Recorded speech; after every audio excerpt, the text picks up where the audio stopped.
2. Good afternoon, this is Mayor Cyril Jefferson calling to order a special meeting for the High Point City Council. With me in the room are several members of council, including Councilman Andrew, Councilwoman McKeever, Councilwoman Cook, and Councilman Harmon.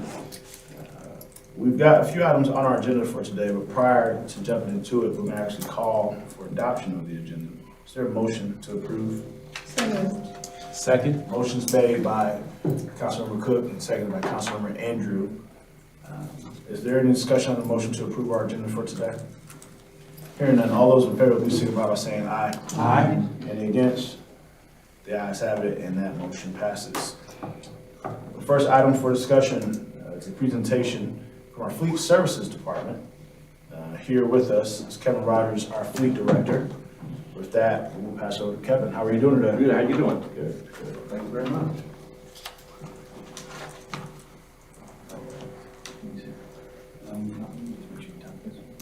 Okay.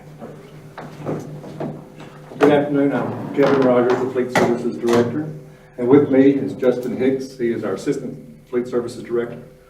And we will get started right away. Our agenda for today will first be just the introduction of facility and hours, mission vision, background, our customers that we serve, our staff, a fleet overview, our motor pools, fuel, fleet management, auction, and safety. Who we are. Fleet Services provides vehicle and equipment acquisition, fuel, and asset disposal. We manage the maintenance and repair operations, replacement funding, purchasing, and coordinating outside vendor repairs. We do this for over 1,100 pieces of equipment citywide. One of our big goals for the last 3 years has been to reduce our outsource costs, so working more to do more insourcing work than outsourcing work.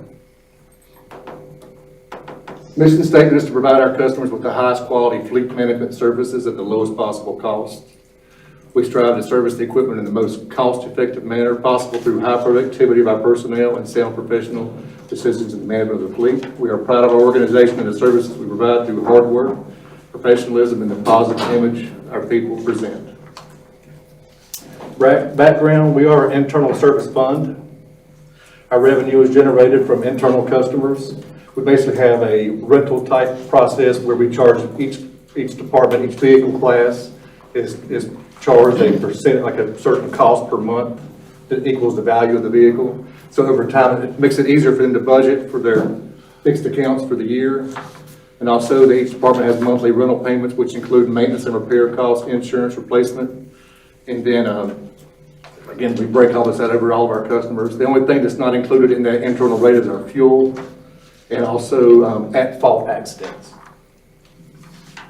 So our customers, the police department, public services, landfill, the MRF, material recycling facility, water and sewer, streets, parks and recreation, library, stormwater engineering, planning, housing, community development, electric and transportation, signs and signals. We also do purchase vehicles for the fire department and for the transit authority. We don't purchase their buses or fire apparatus, but we do their support vehicles. This is a picture of our facility. We're at 3524 Triangle Lake Road. We operate from 7 to 4, 5 days a week. Of course, 24/7 with inclement weather, natural disasters. We also provide emergency service, fuel, and tire repairs. We have a service truck that goes out. It's 24/7 whenever it's needed.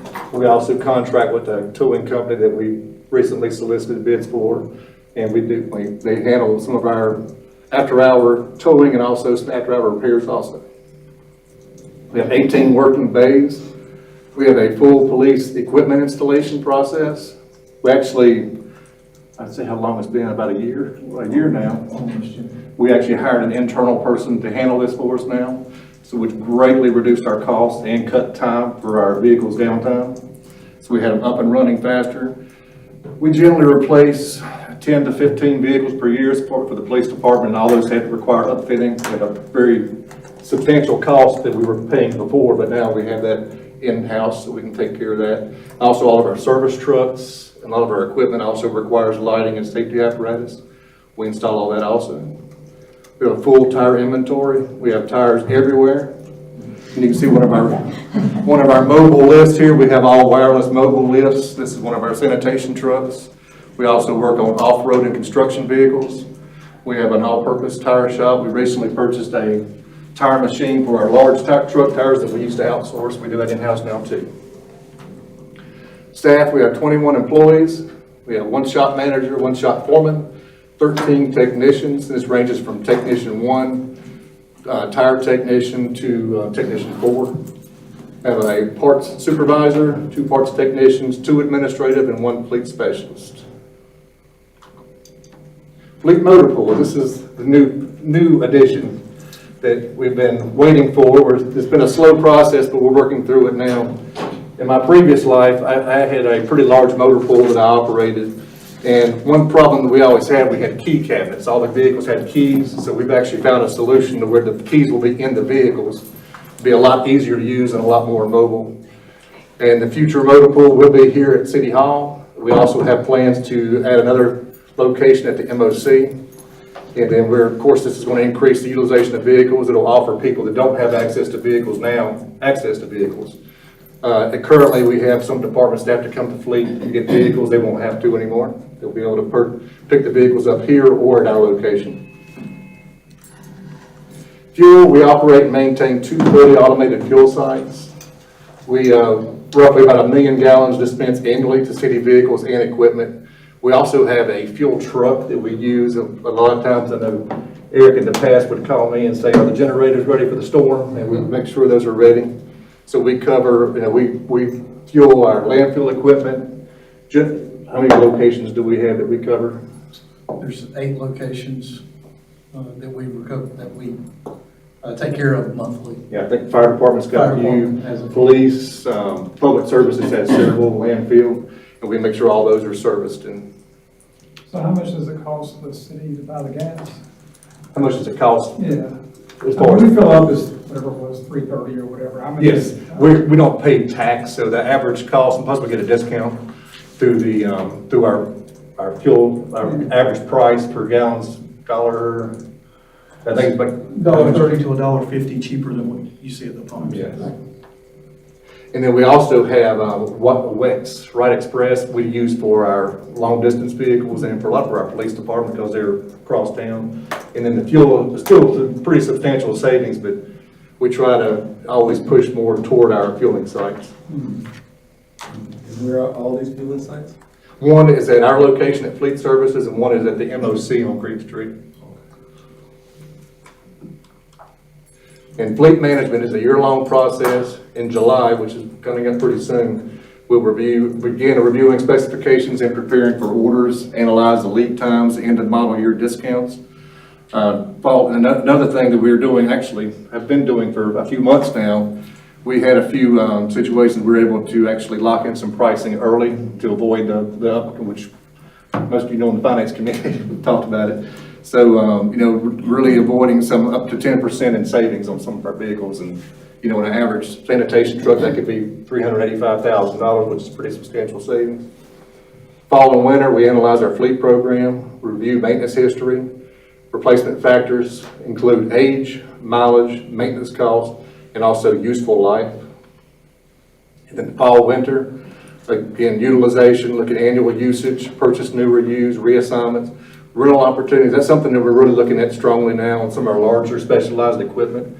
Whenever we see there's an option to use rental equipment, we think it's more feasible for the city. There's a lot of savings involved.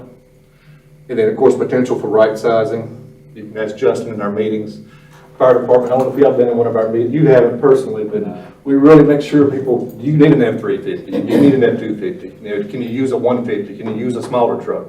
We're always trying to hammer that home. If we can get a smaller vehicle, but we can right size, and of course we can, plus it looks good for the image of the city, but also reduces cost.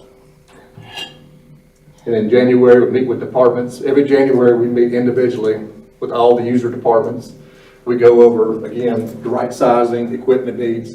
Of course, with our forecast, we have a guideline that we go by. Doesn't mean everything's going to be replaced by that guideline, but we kind of show each department, this is what we're looking at that's eligible for replacement at this time. And then we kind of look through it and try to make the most feasible, responsible replacement that we can. And we talk about use, safety, environmental impacts, cost. That's again, like they said, this is the time that right sizing the vehicles is discussed and potentially eliminate underutilized vehicles. And that's another thing we'll do with the motor pool also.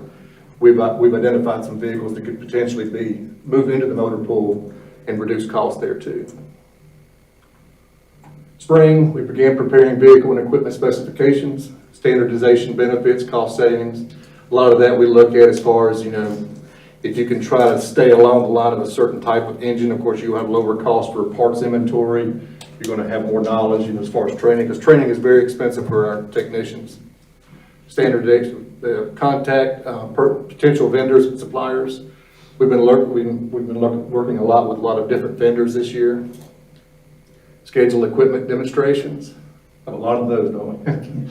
A lot of demonstrations. We try to really open up the eyes of all of our departments that there's options out there. You don't have to go with the same model you've always had. I mean, there's some potential, like we found a local company that offers a lot more, a better service level. They're close, their cost for on-site repairs is lower. So we try to find that as much as we can.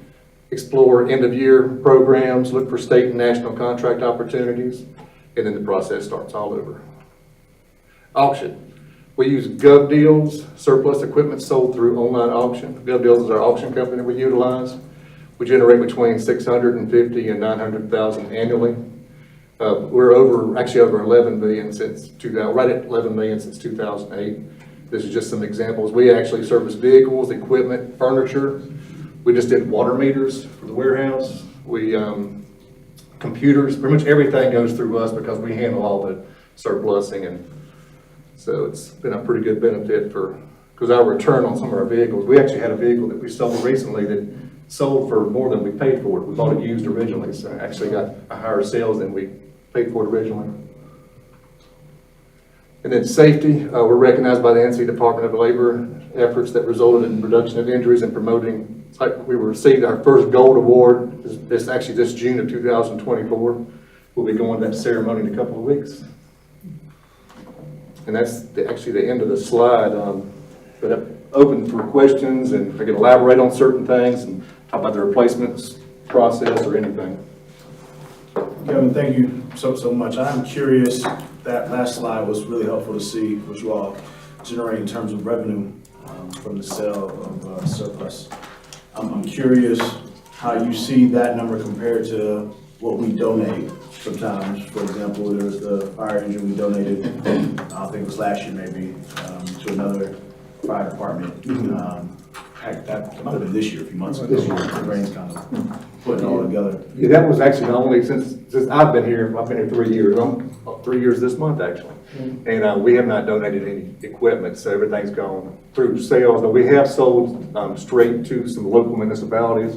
I've worked with Bobby Fitzjohn to make sure that we're in line with our GovDeal sales. But as far as actual donations, we have not. So in the past few years, really only one donation. One donation's been. The Brodega was a vehicle that came from the library's old truck, I think. But that, I guess that would have been pre the 3 years. I think. Yeah. We did that back in 2020 maybe. Mm-hmm. But really, what you're saying is we don't have a habit of donating things. For the most part, we're in the business of selling.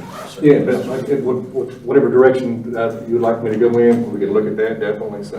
No, just wanted to clarify it. So. Have you looked into electric vehicles? Is that an option since they're around town? Council member Andrew, so you're not traveling from, but we have the installations, of electrical charging stations. Yes. I know that would ultimately be cheaper than. Well, the return on investment really, right now is not there, but I mean, I still think that it would be, we've actually been discussing purchasing a vehicle for the electric department, at least to start.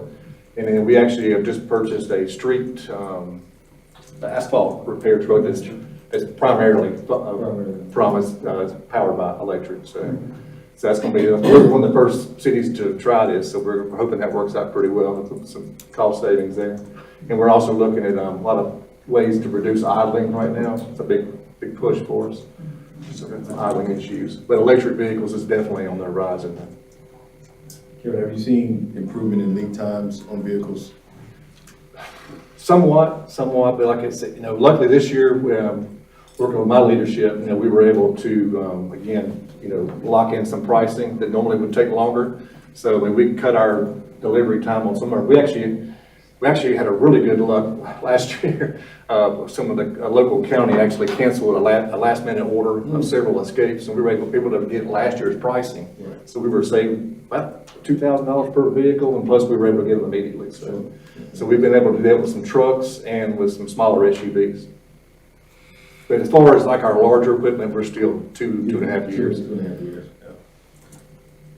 But like another example of our back trucks, we actually were able to purchase those a little ahead of schedule. So, but we're still looking at the end of 25 before we have those trucks in. So it's just, right now we're doing some rentals with those, and it's just been a tough situation. A lot of it's just, we just found out there was a strike at one of their local factories, and one of our back trucks was supposed to be here last month, and because of the strike, it's probably 3 months out now. So we had to spend a lot on the old chassis we weren't planning on spending. So. Can you expound on the rental piece you just alluded to? Give me an example, and I don't assume those rates are very cheap. They're not, no, sir. Are They're we not. going monthly with those, or what are we? We're doing a monthly on that now because we don't know how long repair's gonna take, because right now the parts availability for what we needed was pretty substantial. And the only rentals really we've had recently would be the back truck. We've had to rent a couple of vehicles for public services for the market, which are backup trucks that we rented, and then we rented, that's really the main ones we've rented recently. But we're looking at it more as some of our trucks are becoming up for replacement. I know one we looked at was a truck for the electric department, but it ended up being more feasible to replace. But that was one we were looking at pretty closely, and I still think there's some backhoes, other things we can maybe potentially look at. No more than they're being used in some departments, like Parks and Rec's got a few that are a little underutilized that we're looking at now. Maybe it'll be a potential for rental in the future, so. Are there any other questions from council for Kevin or his team with regards to fleet services? Any comments? I just want to say, I think you guys have done a fantastic job of managing the environment that we found ourselves in post-COVID when it comes to the cost and lead times and things like that. I think you guys have done a fantastic job of managing that, making sure our fleet stays up, diversified. I understand that sometimes it's tough with the maintenance side of it, but I think you guys have managed it very well. Thanks very much. If there's no other questions or comments, Kevin, we'll say thank you. Thank you very I much. appreciate your team as well for coming and joining us. Team, we have a closed session agenda item. To do that, I need a motion to go in closed session. Motion to go to close. Thank you. Motion made by Mayor Pro Tem Holmes, seconded by Councilmember Johnson. Any discussion on the motion to go into closed session? Prior to voting, I do want to note, just for the public, all council members are here with us now. All those in favor, please signify by saying aye. Aye. Any against? That motion passes, and we will now transition to closed session.